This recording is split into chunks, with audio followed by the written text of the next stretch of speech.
Excel PU college Guruvayanakere, ಕರ್ನಾಟಕದ number 1 PU college. Admissions open now. ಗ್ರಹಚಾರ ಕೆಟ್ಟಾಗ ಹಗ್ಗ ಕೂಡ ಹಾವಾಗುತ್ತೆ ಅನ್ನೋ ಹಾಗಾಗಿದೆ ಚಾಲೆಂಜಿಂಗ್ ಸ್ಟಾರ್ ದರ್ಶನ್ ಕಥೆ.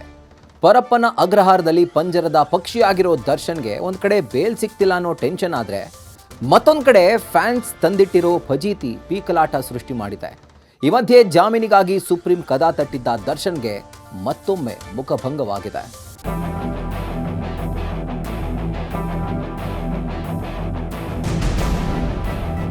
ಕಾಶಿಗೆ ಹೋದ್ರೂ ಶನೇಶ್ವರನ ಕಾಟ ತಪ್ಪಿಲ್ಲ ಅನ್ನೋ ಹಾಗೆ ಚಿತ್ರದುರ್ಗ ರೇಣುಕಾಸ್ವಾಮಿ ಕೊಲೆ ಕೇಸ್ನಲ್ಲಿ ಜೈಲು ಸೇರಿರೋ ನಟ ದರ್ಶನ್ಗೆ ಜೈಲಲ್ಲೂ ಫ್ಯಾನ್ಸ್ ನಿದ್ದೆ ಮಾಡೋಕೆ ಬಿಡ್ತಿಲ್ಲ. ಅಭಿಮಾನ ಅತಿರೇಕ ಆದ್ರೆ ಏನಾಗುತ್ತೆ ಅನ್ನೋಕೆ ಸದ್ಯ ದರ್ಶನ್ ಫ್ಯಾನ್ಸ್ ಮಾಡಿರೋ ಕಿತಾಪತಿಯೇ ಸಾಕ್ಷಿಯಾಗಿದೆ. ಅದೇನೋ ಅಂತಾರಲ್ಲ, ಬಾಣಲಿಯಿಂದ ಬೆಂಕಿಗೆ ಬಿದ್ರು ಅಂತ, ಹಾಗಾಗಿದೆ ಸದ್ಯ ದರ್ಶನ್ ಕತೆ.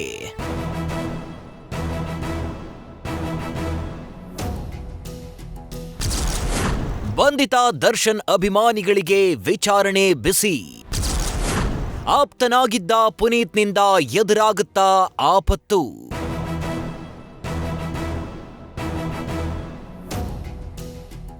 ರೇಣುಕಾಸ್ವಾಮಿ ಕೊಲೆ ಪ್ರಕರಣದ ಸಾಕ್ಷಿ ಸಂದೀಪ್ಗೆ ಬೆದರಿಕೆ ಹಾಕಿದ್ದ ಆರೋಪದ ಮೇಲೆ ದರ್ಶನ್ರ 3 ಅಭಿಮಾನಿಗಳನ್ನ ಪೊಲೀಸರು ಬಂಧಿಸಿದ್ದಾರೆ.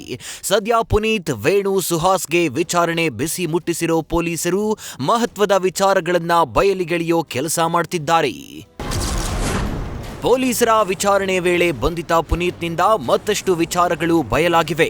ಡಿ ಕಂಪನಿಗೆ ಮಾತ್ರವಲ್ಲದೆ ದರ್ಶನ್ ಅಕೌಂಟ್ನು ಈ ಪುನೀತ್ ನಿರ್ವಹಣೆ ಮಾಡ್ತಿದ್ದಂತೆ. ದರ್ಶನ್ ಅಧಿಕೃತ ಸೋಷಿಯಲ್ ಮೀಡಿಯಾ ಹ್ಯಾಂಡ್ಲರ್ ಆಗಿದ್ದ ಪುನೀತ್ ಡಿ ಕಂಪನಿ, ದರ್ಶನ್ ತೂಗುದೀಪ ಶ್ರೀನಿವಾಸ್, ದಾಸ ದರ್ಶನ್ ಎಂಬ 4 ಅಕೌಂಟ್ಗಳಲ್ಲಿ ಈತನೇ ಪೋಸ್ಟ್ ಮಾಡ್ತಿದ್ದ. ಕಳೆದ 10 ವರ್ಷಗಳಿಂದ ದರ್ಶನ್ ಆಪ್ತನಾಗಿರೋ ಈ ಪುನೀತ್ ದರ್ಶನ್ ಫ್ಯಾನ್ಸ್ ಅಸೋಸಿಯೇಷನ್ ಜೊತೆಯಲ್ಲೂ ನಿಕಟ ಸಂಪರ್ಕ ಹೊಂದಿದ್ದ. ಸದ್ಯ ಪುನೀತ್, ವೇಣು ಹಾಗೂ ಸುಹಾಸ್ ಮೊಬೈಲ್ಗಳನ್ನ ಪೊಲೀಸರು ಸೀಸ್ ಮಾಡಿದ್ದು ವಾಟ್ಸ್ಆಪ್ ಡೇಟಾ ರಿಟ್ರೀವ್ಗೆ ಸಿದ್ಧತೆ ನಡೆಸುತ್ತಿದ್ದಾರೆ. ಇನ್ನು 3 ದರ್ಶನ್ ಫ್ಯಾನ್ಸ್ ಬಂಧನಕ್ಕೆ ಕಾರಣವಾಗಿದ್ದು ಸಾಕ್ಷಿದಾರ ಸಂದೀಪ್ ನೀಡಿದ್ದ ದೂರು. ಕೋರ್ಟ್ ಆದೇಶದಂತೆ ತನಗೆ ದರ್ಶನ್ ಫ್ಯಾನ್ಸ್ ಬೆದರಿಕೆ ಹಾಕಿರೋ ಬಗ್ಗೆ ಸಂದೀಪ್ ಕಾಮಾಕ್ಷಿಪಾಳ್ಯ ಠಾಣೆಗೆ ದೂರು ನೀಡಿದ್ರು.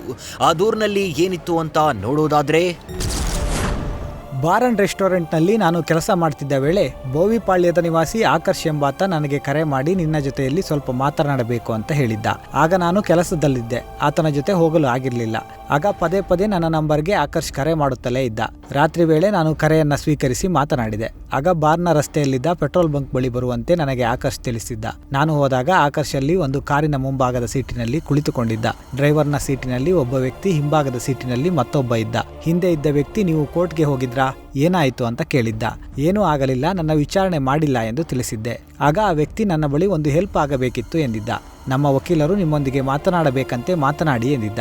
ಮೊಬೈಲ್ನಿಂದ ನಾರ್ಮಲ್ ಕಾಲ್ ಮಾಡಿ ಲೌಡ್ ಸ್ಪೀಕರ್ ಆನ್ ಮಾಡಿದ್ದ. ಆಗ ಆ ಕಡೆಯಿಂದ ಕರೆಯನ್ನ ಸ್ವೀಕರಿಸಿದ ವ್ಯಕ್ತಿ ನಾರ್ಮಲ್ ಕಾಲ್ ಬೇಡ, ವಾಟ್ಸಪ್ ಕಾಲ್ ಮಾಡಲು ಹೇಳಿದ್ದ. ಈ ಕಾಲ್ಗೆ 4 ವಾಟ್ಸಪ್ ನಂಬರ್ ಕನೆಕ್ಟ್ ಆಗಿರುವುದು ಕಂಡು ಬಂದಿತ್ತು. ನಾನು ವಾಟ್ಸಪ್ ಕಾಲ್ನಲ್ಲಿ ಏನು ಹೇಳಿ ಸರ್ ಅಂತ ಆತನಿಗೆ ಕೇಳಿದ್ದೆ. ಆಗ ಆತ, ಏನಿಲ್ಲ, ನೀವು ಸಾಕ್ಷಿ ಹೇಳಿ, ತೊಂದರೆ ಏನೂ ಇಲ್ಲ, ಒಂದು ಹೆಲ್ಪ್ ಮಾಡಿ ಎಂದಿದ್ದ. ನೀವು ಕೋರ್ಟ್ ಒಳಗೆ ಹೋದಾಗ ರಾಘವೇಂದ್ರ ಮತ್ತು ಅನುಕುಮಾರ್, ಜಗದೀಶ್ ಅವರ ಬಗ್ಗೆ ಏನೂ ಸಹ ಗೊತ್ತಿಲ್ಲ ಅಂತ ಹೇಳಿ ಅಂತ ಆ ವ್ಯಕ್ತಿ ಹೇಳಿದ್ದ.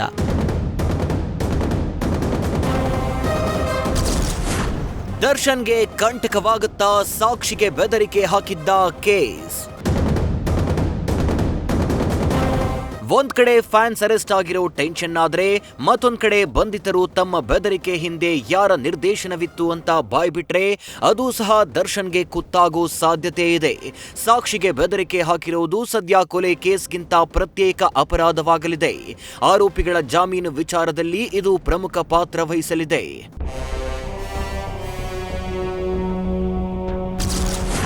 ಸುಪ್ರೀಂ ಕೋರ್ಟ್ನಲ್ಲಿ ಮತ್ತೆ ಆರೋಪಿ ದರ್ಶನ್ಗೆ ಹಿನ್ನಡೆ. ಆದೇಶ ತಿದ್ದುಪಡಿ ಕೋರಿ ದರ್ಶನ್ ಸಲ್ಲಿಸಿದ್ದ ಅರ್ಜಿ ವಜಾ.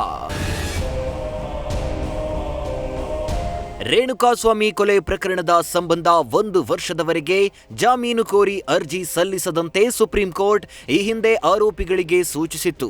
ಈ ಆದೇಶವನ್ನ ಮಾರ್ಪಾಡು ಮಾಡಲು ದರ್ಶನ್ ಸುಪ್ರೀಂ ಕೋರ್ಟ್ಗೆ ಅರ್ಜಿ ಸಲ್ಲಿಕೆ ಮಾಡಿದ್ರು. ತುರ್ತು ಪರಿಸ್ಥಿತಿಗಳಲ್ಲಿ ಜಾಮೀನು ಕೋರಲು ಅವಕಾಶ ನೀಡಲು ಮನವಿ ಮಾಡಿದ್ರು. ಸದ್ಯ ಈ ಅರ್ಜಿಯನ್ನ ಸುಪ್ರೀಂ ಕೋರ್ಟ್ ರಿಜಿಸ್ಟರ್ ವಿಚಾರಣೆಗೆ ಅರ್ಹವಲ್ಲದ ಅರ್ಜಿ ಅಂತ ವಜಾ ಮಾಡಿದ್ದಾರೆ. ಒಟ್ನಲ್ಲಿ ಪಾಪಿ ಹೋದಲ್ಲೆಲ್ಲ ಮೊಣಕಾಲುದ್ದ ನೀರು ಅನ್ನೋ ಹಾಗೆ ನಟ ದರ್ಶನ್ಗೆ ಕೊಲೆ ಕೇಸ್ನಲ್ಲಿ ಶಾಕ್ ಮೇಲೆ ಶಾಕ್ ಎದುರಾಗ್ತಿದೆ. ಸದ್ಯಕ್ಕೆ ಪರಪ್ಪನ ಅಗ್ರಹಾರದ ಪಾಲಾಗಿರೋ ದರ್ಶನ್ ಇನ್ನೂ 1 ವರ್ಷ ಜೈಲಲ್ಲೇ ಕಳೆಯಬೇಕಾಗಿದೆ. ಶಿವಕುಮಾರ್ ಜೊತೆ Sandesh, crime bureau, news first. News first ನಿರ್ಭೀತಿಯಿಂದ ನಿಮ್ಮ ಪರವಾಗಿ.